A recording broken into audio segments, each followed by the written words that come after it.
me. I could have took it to heart, went home, cried about it, and said, man, maybe this industry is not for me, because me and Jared, we got beat down. We got doubted a lot during that time. But here we are today. I mean what I say.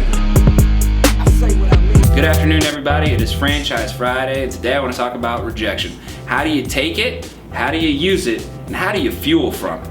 I want to give you an example. My entire life, I have had people, doubt me for certain things, especially with a place at home. Let's use my story in a place at home franchise. 9 years ago, I was at Enterprise Rent-A-Car. Great company, taught me a lot about owning a business, running a location. I then had things happen with my grandmother. You've probably seen my story on our website or on other Franchise Fridays, right?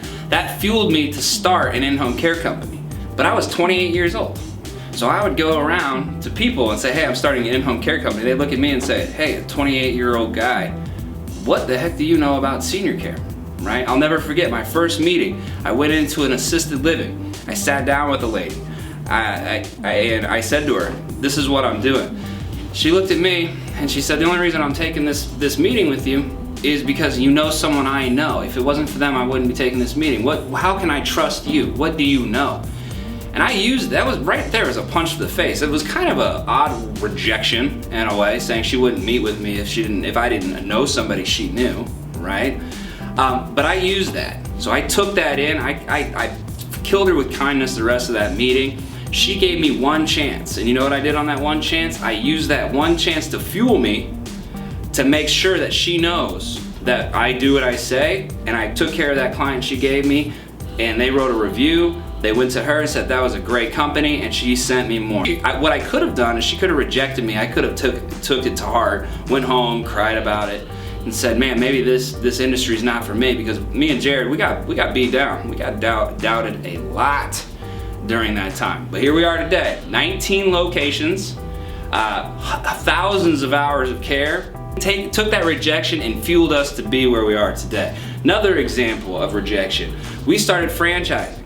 People started saying, oh, the senior care space is so saturated. How are you going to be able to franchise in a system? With this system, what differentiates you? Why are you going to be better than your competition because there's so many franchises of senior care?